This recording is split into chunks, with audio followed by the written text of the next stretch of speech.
오늘 주시는 말씀은 출애굽기 13장 11절에서 16절까지 말씀입니다. 저와 여러분 한 절씩 교독하겠습니다. 여호와께서 너와 내 조상에게 맹세하신 대로 너를 가나안 사람의 땅에 인도하시고 그 땅을 내게 주시거든. 너는 내에서 정난 문과 내게 인도하실 때에서 정난 것을 가져가라. 여호와께 된다. 무엇을 너의 것이니라. 나귀의 첫 새끼는 다 어린 양으로 대속할 것이요 그렇게 하지 아니하려면 그 목을 꺾을 것이며 내 아들 중 처음 난 모든 자는 대속할지니라. 9일에 내 아들이 네게 물을 줄 것이 없지느냐. 너는 위기를 여호와께서 무선에 분노로 우리를 애굽에서 구원하여 주시옵소서. 인도하여 주시세. 그때에 바로가 완악하여 우리를 보내지 아니하며 여호와께서 애굽 나라 가운데 처음 난 모든 것은 사람의 장자로부터 가축의 처음 난 것까지 다 죽이셨으므로 태에서 처음 난 모든 수컷들은 내가 여호와께 제사를 드려서 내 아들 중에 모든 처음 난 자를 다 대속하리니 이것이 내 손에 여호와 내 일간의 골반이라. 이는 여호와께서 무선에 분노로 우리를 애굽에서 인도하여 주셨습니다. 살찌니라. 아멘. 하나님께서 이스라엘 백성들을 애굽에서 구원해내셨습니다. 이스라엘 백성들은 그 지긋지긋하고 고통만 가득하던 애굽의 노예 생활에서 해방되었습니다. 자유를 얻게 된 것입니다. 놀라운 은혜죠. 이스라엘의 해방을 위해서 이스라엘 백성들이 한 일은 아무것도 없습니다. 하나님께서 그들을 일방적으로 구원해내셨습니다. 절대로 내보낼 것 같지 않던 바로가 그 고집을 꺾게 되었습니다. 하나님의 은혜입니다. 애굽의 모든 장자가 죽임을 당하는 재앙 앞에 결국 그가 무릎을 꿇었는데요. 이스라엘 백성들은 애굽 사람들에게서 은금, 패물과 의복까지 얻어서 나왔습니다. 하나님께서 그동안의 노예 생활에 대한 보상을 해주신 것입니다.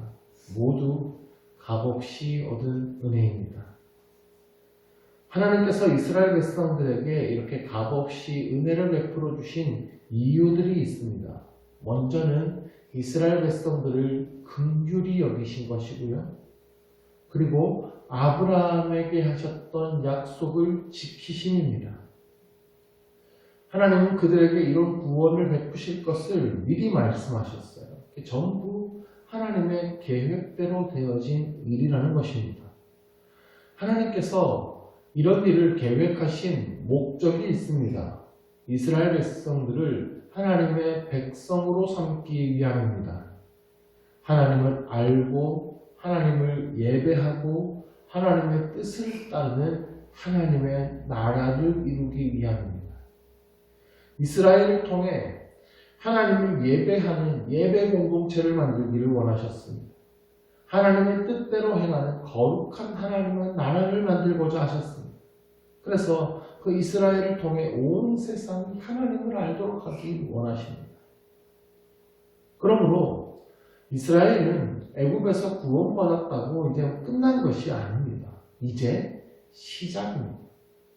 하나님의 백성이 되고 하나님의 나라를 이루기 위한 그 훈련들이 시작되어야 되는 거예요. 아직 이스라엘 백성들은 하나님의 나라의 백성이 되기 위한 아무런 준비가 되지 않았습니다. 그러므로 하나님은 이제 이스라엘 백성들에게 그 훈련을 시키고자 하시는 거예요.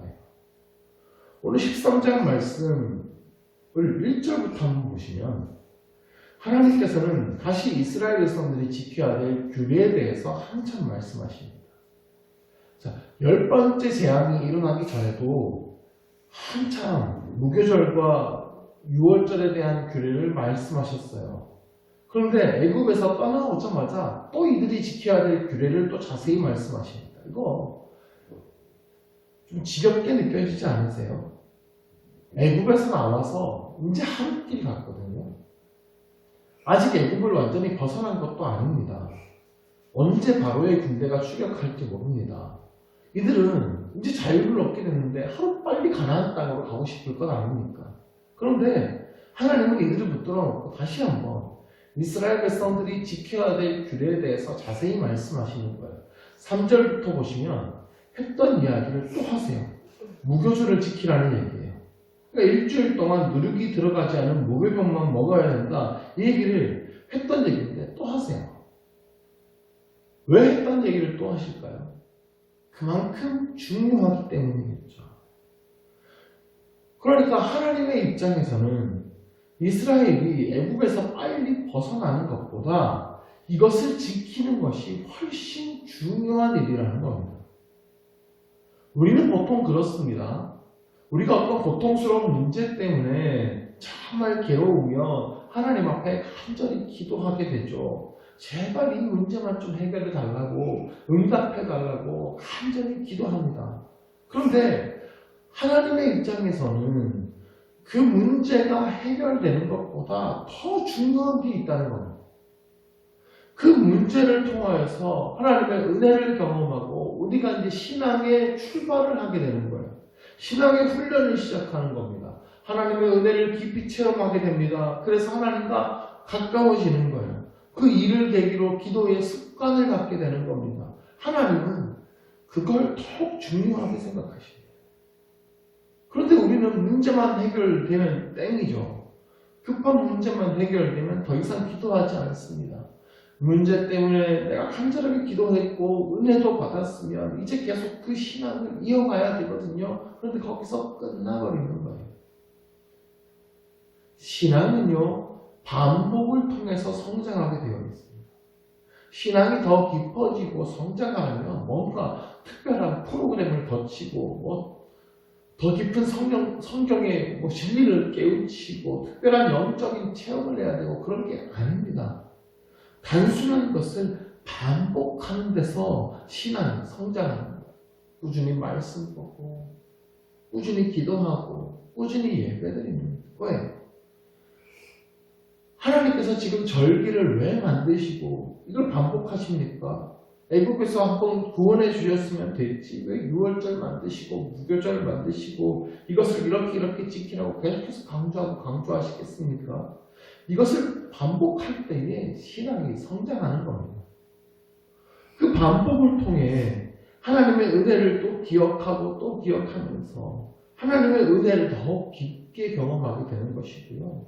그게 거룩의 습관이 되어서 거룩의 능력으로 나타나게 되는 것입니다. 현재 미국의 가장 부자라고 여겨지는 워렌 버핏이라는 사람도 그런 얘기를 하더라고요. 돈 버는 방법도 단순하다는 겁니다. 원칙을 붙들래요. 그리고 그것을 끊임없이 반복하라는 겁니다. 그게 끝입니다. 그러면 돈 벌 수 있다는 거예요. 다른 모든 것도 마찬가지예요. 운동선수가 운동을 잘하려면 단순합니다. 그 운동의 원칙, 그러니까 그 기본기를 충실하게 반복하는 겁니다. 지겹고 힘들죠. 그러나 그 기본기가 충실하게 몸에 익혀지면 자기 실력이 된다는 거예요. 신앙생활도 반복이 중요합니다. 그런데 반복에서 중요한 것은 원칙이죠. 신앙생활에서 그 원칙이란 말씀입니다. 말씀이 중심이 되어야 해요. 그 말씀을 중심으로 반복하는 겁니다.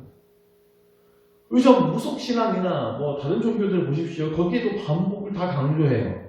비나이다. 얼마나 반복합니까?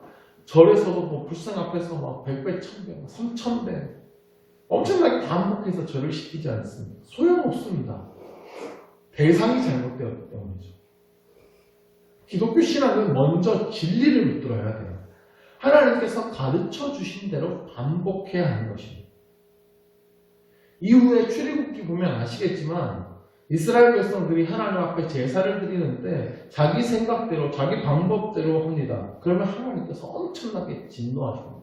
그들을 불로 쳐서 죽이십니다. 하나님은 그만큼 원칙을 중요하게 여기세요. 하나님께서 절기는 이렇게 지켜야 된다고 이렇게 자세하게 반복해서 말씀하시고 제사는 어떻게 드려야 되는지 그건 또 아주 자세하게 마음속에서 말씀하시겠어요. 정말 그대로 해야 된다는 거예요. 신앙생활은 말씀대로 하는 것입니다. 내 마음대로, 내 열심으로 하는 것이 아닙니다. 교회에서 제일 위험한 사람이 내 생각대로 열심히 하는 사람이에요. 이런 사람은 열심히 하다가 자기 생각하고 말씀하고 부딪히면 크게 실망하고 신앙이 버려요.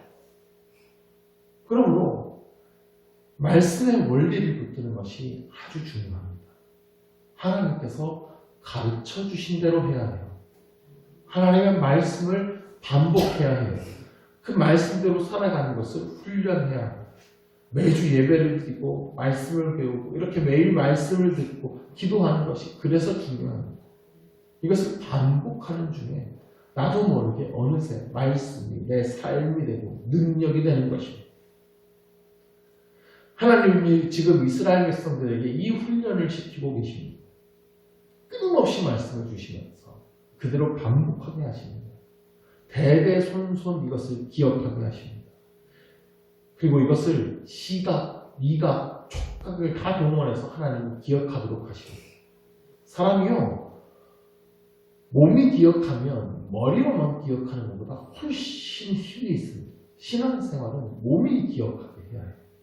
힘들면 무의식적으로 교회에 달려나와야 해요. 어려운 일이 생기면 나도 모르게 기도부터 하고 있어야 됩니다. 그러면 신앙의 훈련이 되는 겁니다. 이런 사람은 웬만한 어려움은 다 믿음으로 이겨내는 겁니다. 16절 말씀을 한번 보십시오. 이것이 내 손의 기호와 내 미간의 표가들이다. 이는 여호와께서 그 손의 권능으로 우리를 애굽에서 인도해 내셨습니다. 할지니라. 이들이 작은 상자 안에 성경 구절이 적힌 종이를 넣습니다. 그리고 그것을 줄에 연결해서 하나는 이마의 중앙에, 하나는 왼팔의 손목에 맵니다. 그리고 아침 기도를 해요. 말씀이 담긴 상자를 그 몸에 부착하고 계속 이것을 보게 함으로써 하나님의 말씀을 잊지 않겠다라고 하는 각오를 하는 것이죠. 나는 하나님의 말씀으로 살아가겠다. 말씀대로 하겠다. 지금도 유대인 중에는 이 의식을 지키는 사람들이 많습니다.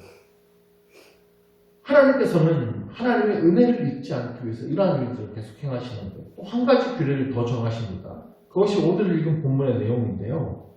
태에서 처음 난 것을 하나님께 돌리라는 겁니다. 사람이든 가축이든 첫 번째로 난 것은 다 하나님의 것이라는 거예요. 10번째 재앙에서 장자의 목숨을 다 가져가셨습니다. 대표성의 원리라고 했죠. 모든 생명은 다 하나님의 것이라는 의미로 첫 번째 것만 가져가셨습니다. 모든 생명은 다 하나님의 것이라는 뜻이에요. 그 의미를 기억하기 위해서 앞으로도 모든 첫 번째 태어난 것은 다 하나님께 드리라는 것입니다. 짐승은 그대로 제물로 바칩니다. 그런데 사람은 제물로 바칠 수가 없죠. 그래서 사람은 장자 대신에 한 사람당 5세겔의 돈을 드리게 되어 있습니다. 그러면 하나님께서 왜 이러실까요? 하나님이 돈이 없으십니까? 하나님이 돈이 필요해서 이러시겠어요? 아니죠. 기억하게 하려는 겁니다. 우리의 생명은 우리의 것이 아니고 하나님의 것임을 기억하게 하는 겁니다. 그래서 첫 번째 자식을 낳으면 그 자식을 하나님께 바친다는 의미로 5세겔을 드립니다. 그리고 우리 집에서 키우는 가축이 새끼를 낳으면 그것을 하나님께 그대로 제물로 바칩니다. 이후에 얻게 되는 모든 가축도 다 하나님의 것이라는 의미예요. 우리가 11조를 내는 의미도 같은 의미예요. 10분의 1만 하나님의 것이고 10분의 9는 내 것이라는 뜻으로 10의 1을 드리는 것이 아니죠. 모든 것이 하나님의 것이라는 의미로 10분의 1을 떼어서 하나님께 드리는 겁니다. 대표성이에요. 우리가 그냥 말로만 나는 하나님의 것입니다. 내 모든 것이 다 하나님의 것입니다. 이 말하는 건 쉬워요. 그런데 실제로 나의 재산을 떼어서 하나님께 드리면서 그 고백을 하는 것은 쉽지 않죠. 수입의 10분의 1 드린다는 거 사실 이거 얼마나 큽니까? 경제가 어려울수록 그 10분의 1이 더 간절해지잖아요. 하나님이 무슨 그 11조가 필요하셔서 11조 드리라고 하는 게 아닙니다.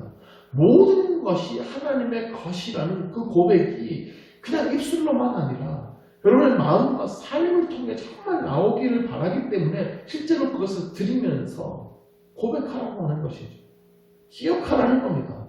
내 모든 것이 하나님의 것임을 정말 믿으면 그 11조 아깝지 않습니다.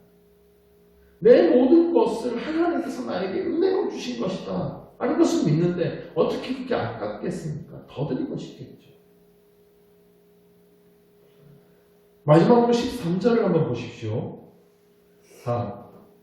가축의 첫 새끼를 다 하나님께 드리는데 나귀의 첫 새끼는 다 어린 양으로 대속하라고 하십니다. 레위기에 가서 보면 부정한 동물이 구별되어 있습니다. 근데 나귀도 부정한 동물로 들어갑니다. 그래서 가축 중에 나귀는 어린 양으로 대속합니다. 그렇게 하지 않으려면 나귀는 목을 꺾어 죽이라고 되어 있습니다. 여기에 중요한 복음이 들어있어요. 나귀는 부정한 동물이기 때문에 죄인을 상징합니다. 죄인된 우리를 상징해요. 그래서 나귀는 목이 꺾여 죽을 운명입니다. 그런데 나귀를 대신해서 어린 양이 죽어요.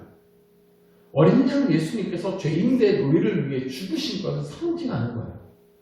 나귀는 부정하기 때문에 중요한 일에 사용받지 못합니다. 그런데 예수님께서 예루살렘에 입성하실 때 나귀를 타고 입성하시죠. 예수님이 그 부정한 나귀를 사용하신 거예요. 우리가 이 사실을 기억해야 됩니다. 죄인된 우리를 하나님께서 살리셨습니다. 값없이 구원하시고 하나님의 자녀 삼아 주셨습니다. 우리는 그 은혜를 반복하고 기억하고 기억해야 합니다. 그래서 우리가 성찬을 하고 예배를 드리고 헌금을 드리고 하는 것이 그래서 그래요. 나는 하나님의 것입니다라는 고백이 그 안에 담겨야 되는 거예요. 하나님은 부정한 우리를 하나님의 백성이 되게 해주셨어요. 그럼 이제 우리는 하나님의 백성이 되기 위한 훈련들을 해야 합니다.